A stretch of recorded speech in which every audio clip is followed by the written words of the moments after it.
Hello दोस्तों, कैसे हैं आप सभी। मैं सूरज यादव आपके अपने ही YouTube channel Study Mega Point में आपका बहुत बहुत स्वागत करता हूं। तो जैसा कि दोस्तों मैं आप लोगों को बता रखा है कि आपकी हिस्ट्री मॉडर्न हिस्ट्री की क्लास डेली होती है दोस्तों। तो आप लोगों को इस मॉडर्न हिस्ट्री की क्लासों को देखना चाहिए, क्योंकि मैं आप लोगों को बता रखा हूं दोस्तों कि ये जो आपकी सीरीज चालू हुई है इसमें आप लोगों के यूपीपीसीएल जेईई, एसएससी जेईई और ऑल कम्पिटिटिव एग्जाम के लिए आप लोगों के लिए बेनिफिट होगा। ठीक है, तो इसके पहले मैंने आप लोगों को काफ़ी लेक्चर्स बता रखा है दोस्तों। आप लोगों ने अगर उन लेक्चर्स को नहीं देखा है तो प्लीज़ पहले उनको देख लीजिए, उसके बाद इस लेक्चर को देखेंगे तो आप लोगों की सारी कहानी समझ में आ जाएगी। तो आज के सेशन में हम बात करेंगे कांग्रेस समाजवादी दल। तो दोस्तों 1932 के बाद क्या होता है, 1932 के बाद होता है कांग्रेस समाजवादी दल की स्थापना। ठीक है, कांग्रेस के समाजवादी दल की स्थापना होती है 1934 ईस्वी में। इस दल की स्थापना होती है। इसके संस्थापक कौन होते हैं? आचार्य नरेंद्र देव हो जाते हैं और जयशंकर प्रकाश नारायण, जयप्रकाश नारायण, मीनू मशानी आदि लोग थे। ठीक है, तो 1934 ईस्वी में इस समाजवादी दल की स्थापना होती है। यह भी कांग्रेस इसका भी नाम रखा जाता है कांग्रेस समाजवादी दल। तो इस बात को आप लोगों को ध्यान रखना चाहिए। ठीक है, चलिए मैं इसमें जो भी चीज़ें हैं उनको बता देता हूँ। पहले इसको थोड़ा जूम कर देता हूँ भाई, ताकि आप लोगों को सारी चीज़ें दिखने लगे। ठीक है, तो चलिए अब आप लोगों को सारी चीज़ें दिखेंगी। ठीक, तो मैं आप लोगों को क्या बताया कि 1934 में कांग्रेस समाजवादी दल की स्थापना की गई। ठीक है, तो 1934 में आप लोगों से क्वेश्चन पूछा जाता है समाजवादी दल की स्थापना किसने की।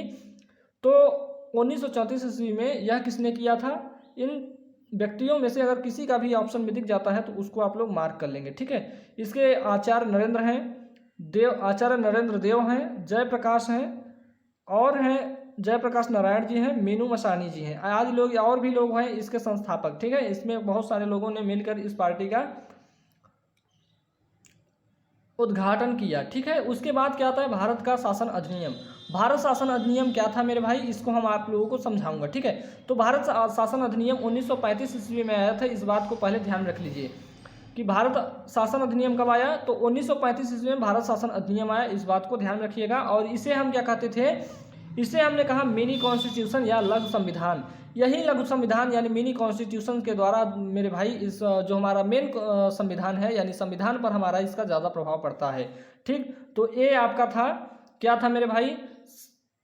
भारत शासन अधिनियम। यही था मेरे भाई कि मिनी कॉन्स्टिट्यूशन यानी लघु संविधान होगा, भारत का एक लघु संविधान होगा। इसके ऊपर वाला, जैसे कि मैंने बताया कि एक देश का प्रधानमंत्री होता है, उसके बाद मुख्यमंत्री होता है। तो प्रधानमंत्री क्या करता है? पूरे देश को चलाता है, लेकिन मुख्यमंत्री छोटे छोटे राज्यों को चलाते हैं। ठीक है, तो इस बात को ध्यान में रखना।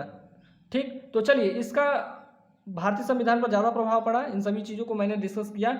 अब आगे क्या होता है इस बात को ध्यान रखें। संघीय न्यायालय की स्थापना कब हुई थी? 1937 ईस्वी में संघीय न्यायालय की स्थापना करते हैं। ठीक है, और उसके बाद 1935 ईस्वी में द्वैध शासन केंद्र में आता है। 1935 ईस्वी में द्वैध शासन केंद्र में आता है और इस द्वैध शासन यानी प्रांतों से द्वैध शासन को समाप्त कर दिया जाता है। ठीक है भाइयों, वर्मा यानी म्यांमार, वर्मा यानी वर्तमान का म्यांमार भारत से अलग कर दिया गया।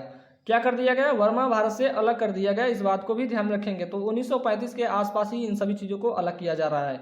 आप लोगों को पता होगा, कई बार एग्जाम में पूछा जाता है कि आरबीआई की स्थापना कब हुई। तो 1 अप्रैल 1935 ईस्वी को आरबीआई की स्थापना हुई थी। ठीक है, 1 अप्रैल को आरबीआई की स्थापना दिवस भी मनाते हैं। ठीक, इस बात को भी आप लोगों को ध्यान रखना चाहिए। आरबीआई का मुख्यालय कहाँ पे है? तो आरबीआई का मुख्यालय मुंबई में है, इस बात को भी ध्यान में रखेंगे। चलिए 1936 ईस्वी में कांग्रेस का फैजपुर अधिवेशन हुआ था। तो यह कांग्रेस का पहला अधिवेशन ऐसा था कि जो गांव में हुआ था, इस बात को भी ध्यान रखिएगा आप लोग। ठीक, तो 1936 ईस्वी में क्या हुआ? 1936 ईस्वी में फैजपुर अधिवेशन होता है। और कहाँ पे होता है? या कांग्रेस का पहला ऐसा अधिवेशन होता है जो गाँव में किया गया था। ठीक है, तो इस बात को ध्यान रखेंगे। और फैजपुर अधिवेशन में इसके जो अध्यक्ष होते हैं पंडित जवाहरलाल नेहरू होते हैं। ठीक, 1937 में कांग्रेस का प्रांतीय चुनाव होता है, जिसमें कई लोग कांग्रेस पार्टी के सीएम बनते हैं। ठीक है, यानी चीफ मिनिस्टर बनते हैं। तो मद्रास में कौन बनता है? मद्रास में मेरे भाई सी गोपाला यानी चक्रवर्ती राज गोपालाचारी जी मद्रास के सीएम बनते हैं। ठीक है, और बिहार में कौन बनता है? श्री कृष्ण सिन्हा जी बनते हैं। इस बात को भी ध्यान रख लीजिएगा। और आगे क्या है?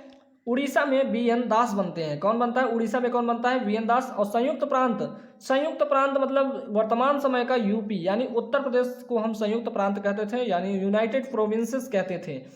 क्या कहते थे, यूनाइटेड प्रोविंसेस कहते थे, ठीक है, इस बात को भी आप लोग ध्यान में रखिएगा। तो यूनाइटेड यानी संयुक्त प्रांत में कौन सीएम बनता है, तो गोविंद बल्लभ पंत बनते हैं, इस बात को ध्यान में रखने। ये सभी क्या है, कांग्रेस के सीएम बने। ठीक, अब आगे क्या होता है मेरे भाई, 1938 ईस्वी में कांग्रेस का हरिपुरा अधिवेशन होता है। कांग्रेस का हरिपुरा अधिवेशन होता है और इस अधिवेशन के अध्यक्ष जो होते हैं सुभाष चंद्र बोस होते हैं। और सुभाष चंद्र बोस एक ऐसे, मतलब कि इसके पहले भी मैंने बताया कि सत्येंद्रनाथ बनर्जी जी हैं, क्या थे वो, आईसीएस की परीक्षा पास की। भारत के पहले ऐसे व्यक्ति हैं सत्येंद्रनाथ बनर्जी, जिन्होंने आईसीएस की परीक्षा पास किया है। उसके बाद उसी की श्रेणी में हमारे सुभाष चंद्र बोस जी भी आते हैं, इन्होंने भी आईसीएस की परीक्षा को पास किया है। इंडियन सिविल सर्विसेज इसका फुल फॉर्म होता है, इस बात को ध्यान रख लीजिएगा। सुभाष चंद्र बोस के नारे, सुभाष चंद्र ने 2 नारे दिया है भाई। पहला है तुम मुझे खून दो मैं तुझे आज़ादी दूंगा, कई बार पूछा गया है, इस बात को ध्यान रख लीजिए। और दिल्ली चलो, ये भी कई बार पूछा गया है। यानी सुभाष चंद्र बोस से नारे जितने बनते हैं मेरे भाई, मैं आप लोगों को बता दिया, यानी यही सारे आपके एग्जाम में आते हैं। ठीक, 1939 ईस्वी में त्रिपुरी अधिवेशन होता है। यानी त्रिपुरी अधिवेशन कब होता है मेरे भाई, 1939 ईस्वी में त्रिपुरी अधिवेशन होता है। और त्रिपुरी अधिवेशन के भी अध्यक्ष कौन होते हैं, हमारे सुभाष चंद्र बोस जी होते हैं। ठीक है, और इस अधिवेशन में क्या होता है, सुभाष चंद्र बोस जी महात्मा गांधी जी की तरफ से लड़ने वाले सीतारमैया, यहाँ पे पट्टामी इनका नाम होता है, पट्टामी सीतारमैया, तो इनका पूरा नाम होता है पट्टारामी सीतारमैया जी को ये सुभाष चंद्र बोस जी इस अधिवेशन में क्या करते हैं, हरा देते हैं। ये वेरी इंपॉर्टेंट पॉइंट है कि गांधी जी की तरफ से लड़ने वाले कौन व्यक्ति थे, कब, 1939 ईस्वी में। यानी त्रिपुरी अधिवेशन में महात्मा गांधी जी की तरफ से कौन लड़ा, तो पट्टामी सीतारमैया जी लड़े थे। एक आपके यूपी ट्रिपल पेट में आया हुआ क्वेश्चन है मेरे भाई, तो इस बात को ध्यान में रखिएगा। ये क्वेश्चन आया हुआ है आपका। ठीक, इस क्वेश्चन को आप लोग ध्यान में रखेंगे कि इस अधिवेशन में गांधी जी की तरफ से कौन लड़ा, पट्टामी सीतारमैया जी लड़ते हैं और हार जाते हैं। ठीक है, यह गांधी जी की हार थी। ठीक, उन्होंने, गांधी जी ने कहा ये सीतारमैया जी की हार नहीं है, ये महात्मा गांधी जी की हार है। और सुभाष चंद्र बोस जी इसी समय क्या कर देते हैं, इस पार्टी से इस्तीफा दे देते हैं। ठीक है, उसके बाद इन्होंने क्या किया, 1939 ईस्वी में फॉरवर्ड ब्लॉक की स्थापना करते हैं। कौन, सुभाष चंद्र बोस ने 1939 ईस्वी में फॉरवर्ड ब्लॉक की स्थापना करते हैं। तो इस बात को ध्यान रखना, क्या कहा कि फॉरवर्ड ब्लॉक की स्थापना किसने की, तो सुभाष चंद्र बोस ने फॉरवर्ड ब्लॉक की स्थापना की। ठीक है, तो वहाँ तो महात्मा गांधी जी ने कहा ये सीतारमैया जी की हार नहीं है, ये स्वयं महात्मा गांधी जी की हार है। तो वो सब सुन के इनको सुभाष चंद्र बोस को कुछ बुरा लगा। फिर उन्होंने क्या कर दिया कि जो कांग्रेस पार्टी से इन्होंने इस्तीफा दे दिया। ठीक है, फिर उन्होंने क्या किया, सुभाष चंद्र बोस ने कांग्रेस पार्टी से इस्तीफा दे दिया। और एक बात और ध्यान में रखेंगे, सुभाष चंद्र बोस ने ही गांधी जी को राष्ट्रपिता का उपाधि दिया था। ठीक है, तो ये सारी चीज़ों को हमने डिस्कस कर लिया है भाई महात्मा गांधी जी वाले पार्ट में। फिर भी मैं आप लोगों को रिवीजन के पर्पज से यहाँ पे बताता हूँ। ठीक, चलिए, ये वेरी इंपॉर्टेंट, कई बार अनलिमिटेड बार पूछा गया है मेरे भाई, इंपॉर्टेंट पॉइंट है कि अंडमान का नाम सुभाष चंद्र बोस ने शहीद द्वीप रखा तथा निकोबार का नाम स्वराज द्वीप रखा। यानी ये दोनों पॉइंट आपके एग्जाम में अनलिमिटेड बार आ चुका है, यानी इनको आप लोग ध्यान में रखेंगे भाई। ठीक है, और नेताजी की उपाधि, ये तो कई बार पूछा गया कि सुभाष चंद्र बोस को नेता की उपाधि किसने दिया, तो हिटलर ने दिया था। किसने दिया था, हिटलर ने दिया था। ठीक है, वहाँ ये सुभाष चंद्र बोस पे मैं एक लेक्चर लाऊंगा जिसमें इनके बारे में सारी कहानी होगी। ठीक है, तो उसके लिए भी आप लोग कमेंट में लिखेंगे, अगर चाहिए तो उसके लिए आप लोग बताएंगे, अगर नहीं चाहिए तो कोई बात नहीं भाई, आप लोग मैनेज करिएगा। ठीक है, तो जो भी इंपॉर्टेंट है मैं यहाँ पे डिस्कस कर रहा हूँ। अब ये पॉइंट आप लोगों को ध्यान में रखना चाहिए, ताइपेई नामक हवाई अड्डे से सिंगापुर से जापान जाते समय जो प्लेन क्रैश होने के कारण इनकी मृत्यु हो गई। ठीक है, ऐसा बताया जाता है, लेकिन इसका कोई साक्ष्य नहीं मिला है। ठीक है, इस बात को भी ध्यान रखेंगे आप लोग। सुभाष चंद्र बोस के साथ क्या हुआ ये कोई नहीं जानता था। ठीक है, अब एक बात और ध्यान में रख लीजिए कि 1939 ईस्वी में द्वितीय विश्व युद्ध की शुरुआत होती है, इस बात को भी ध्यान में रख लीजिए। ये पॉइंट वेरी इंपॉर्टेंट है कि द्वितीय विश्व युद्ध की शुरुआत कब हुई, 1939 ईस्वी में। प्रथम विश्व युद्ध की शुरुआत कब हुई, 1914 ईस्वी में। ठीक है, चलिए, यह पॉइंट को ध्यान रखेंगे। अगस्त प्रस्ताव 8 अगस्त 1940 ईस्वी में आया। यह प्रस्ताव अंग्रेजों की तरफ से आया था, लेकिन इस प्रस्ताव को ठुकरा दिया गया। ठीक है, अगस्त प्रस्ताव को लोगों ने, यानी भारतीय क्रांतिकारी नेताओं ने ठुकरा दिया। ठीक, इस बात को भी ध्यान रखिए। अब 17 अगस्त 1940 ईस्वी को एक व्यक्तिगत सत्याग्रह हुआ होता है। यह सत्याग्रह दिल्ली में होता है। पहला सत्याग्रही कौन होता है, विनोबा भावे होते हैं, आचार्य विनोबा भावे होते हैं। दूसरा सत्याग्रही हमारे दूसरे सत्याग्रही हमारे पंडित जवाहरलाल नेहरू जी होते हैं। इस बात को ध्यान रखेंगे, इस पॉइंट को आप लोग ध्यान रखिएगा। इस पॉइंट को आप ध्यान रखिएगा कि 17 अगस्त 1940 को व्यक्तिगत सत्याग्रह होता है। इसके पहला सत्याग्रही कौन होते हैं? पहला सत्याग्रही इसमें देखेंगे, यह सत्याग्रह कहाँ होता है? दिल्ली में होता है। पहला सत्याग्रही कौन होता है? आचार्य विनोबा भावे होते हैं। दूसरा सत्याग्रही पीटी नेहरू जी होते हैं। इस बात को भी ध्यान रखिएगा आप लोग, ठीक। चलिए, इसके बाद क्रिप्स मिशन 1942 ईस्वी में क्रिप्स मिशन भारत आता है। यह अंग्रेजों के द्वारा लाया गया था, ठीक है। अंग्रेजों ने क्रिप्स मिशन भारत में लाया 1942 ईस्वी में। इसे हम क्रिप्स मिशन या क्रिप्स प्रस्ताव भी कहते हैं। इस बात को भी ध्यान रख लीजिएगा आप लोग, ठीक है।